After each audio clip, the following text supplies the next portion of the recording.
नमस्कार दोस्तों, स्वागत है आपका और आपके साथ मैं हूं आशिमा त्यागी। दोस्तों सोचिए जरा, देश का प्रधानमंत्री अलग बैठा है और देश की सबसे संवेदनशील आर्थिक संस्था आरबीआई के गवर्नर से मुंबई में मुलाकात कर रहे हैं अमेरिका के राजदूत। ना कोई आधिकारिक प्रेस रिलीज, ना कोई पारदर्शी एजेंडा। सवाल सीधा है कि अगर ये एक सामान्य कूटनीतिक मुलाकात थी तो इसे इतनी खामोशी में क्यों अंजाम दिया गया,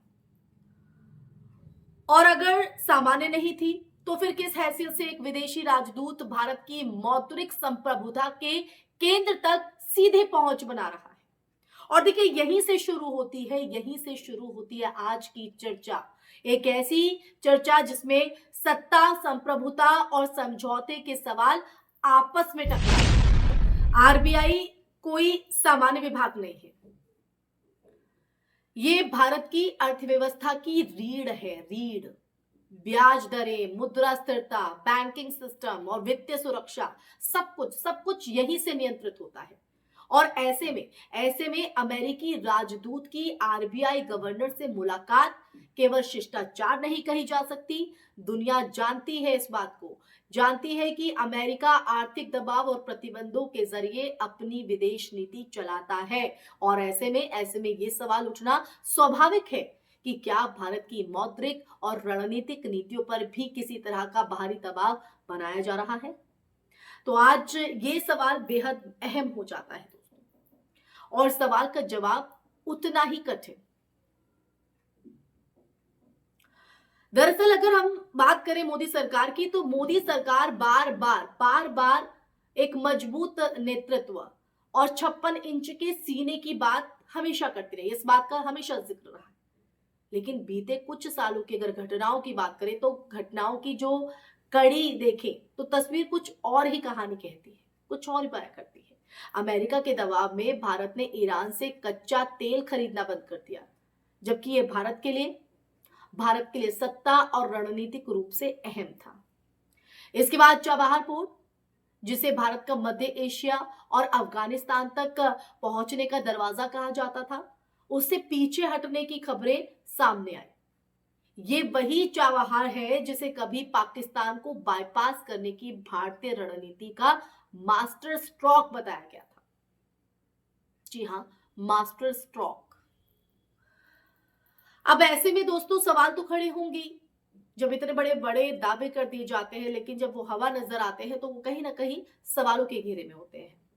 अब ऐसे में ताजा चर्चा ये है दोस्तों कि भारत ब्रिक्स के सैन्य अभ्यास में हिस्सा नहीं लेगा।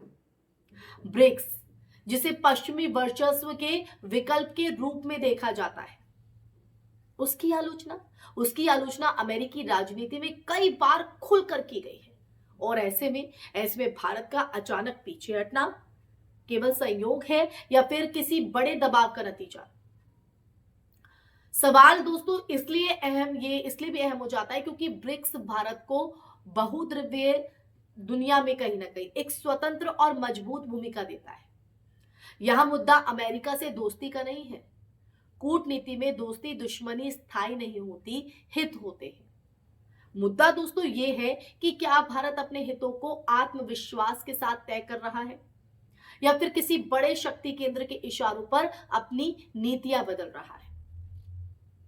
जब चीन के साथ सीमा विवाद में कोई घुसपैठ नहीं हुई जैसे बयान आते हैं सामने, और जब ट्रंप के सामने व्यापार, तेल और रणनीति के मुद्दों पर एक एक करके कदम पीछे खींचे जाते हैं,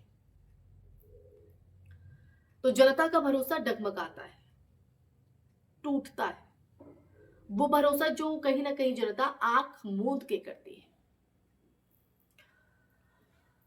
अब दोस्तों आते हैं तथ्य और संदर्भ।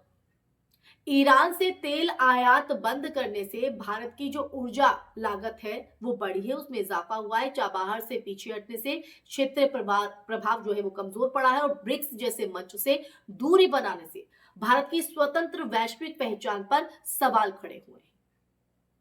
ये फैसले अलग अलग नहीं बल्कि एक ही दिशा की तरफ इशारा करते हैं। नीति निर्माण में आत्मनिर्भरता की कमी। अब ये आत्मनिर्भरता की कमी कैसे आती है? वो ऐसे ही आती है जब हम किसी के दबाव में होते हैं, किसी के कंट्रोल में होते हैं, हम उसी के कंट्रोल की वजह से या उस प्रेशर दबाव की वजह से अपने हित को ना देखकर फैसला लें, तो यही अहित हो जाता है ना, यही सवाल खड़े करता है। मैं ये नहीं कह रही हूं कि अमेरिका से रिश्ता रखना गलत है या अमेरिका के साथ आप संबंध ना बनाएं, मेरा ये कहना नहीं, लेकिन ये कह रहा है कि एक हद तक किसी भी चीज को के लिए आप एक हद तक खड़े होंगे, लेकिन पहले आप अपना हित सोचेंगे, अपने देश का हित सोचेंगे, अपने देश के नागरिकों का हित सोचेंगे। लेकिन जब आप उससे उलट फैसले लेते हैं, जैसा कि अभी हाल ही में हमने देखा है, वो कहीं ना कहीं सवाल खड़े करता है। और ब्रिक्स में क्यों नहीं शामिल हो रहे हैं आप, सैन्य अभ्यास में, जो अब तक वो चला आता रहा है, जो परंपरा, वो क्यों नहीं हो रही है? ये क्या इशारा करती है, इसके क्या मायने निकाले जाए? स्वाभिमानी भारत की पहचान तो ये नहीं है। अगर है तो फिर फैसले लेने होंगे, किसी पर निर्भरता के साथ नहीं, किसी के दबाव में नहीं, अपनी खुद की आजादी, अपने खुद के ऊपर, अपने बलबूते हमें फैसला लेना होगा, आगे आना होगा। इसीलिए नीति निर्माण में आत्मनिर्भरता की कमी का जिक्र मैंने किया है, लेकिन उसके लिए ये कमी ना रहे, हमें अपनी आवाज उठानी होगी, हमें ऐसे फैसले लेने होंगे जिससे नजर आए कि हम अपने देश, अपने नागरिकों का हित सोचकर ये फैसले ले रहे हैं, ना कि किसी के कंट्रोल में आकर।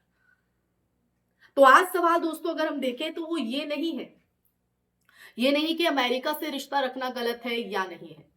सवाल ये है कि क्या भारत अपने फैसले खुद ले रहा है या फिर कोई और तय कर रहा है कि भारत क्या खरीदे, कहां निवेश करे, कहां से खरीदे और किस मंच पर खड़ा हो। दोस्तों, इतिहास गवाह है, जो देश अपनी संप्रभुता के सवाल पर चुप रहता है वो धीरे धीरे अपनी आवाज खो देता है। अब फैसला हमें करना है, क्या हम सिर्फ नारे सुनना चाहते हैं या फिर सच में एक आत्मनिर्भर स्वाभिमानी भारत देखना चाहते हैं। इसी के साथ दोस्तों, इस सवाल के साथ मैं इस चर्चा में यही विराम लगाऊंगी। इस सवाल का जवाब आप खुद ढूंढिए और जो जवाब आपको सही लगे उसे कमेंट सेक्शन में कमेंट करके जरूर बताइएगा। अपनी राय भी जरूर साझा कीजिएगा कि आपको ये चर्चा कैसी लगी। फिर हाजिर होंगे ऐसा ही सच का संवाद लेकर, तब तक के लिए अपना ख्याल रखें। जय हिंद, जय भारत, नमस्कार।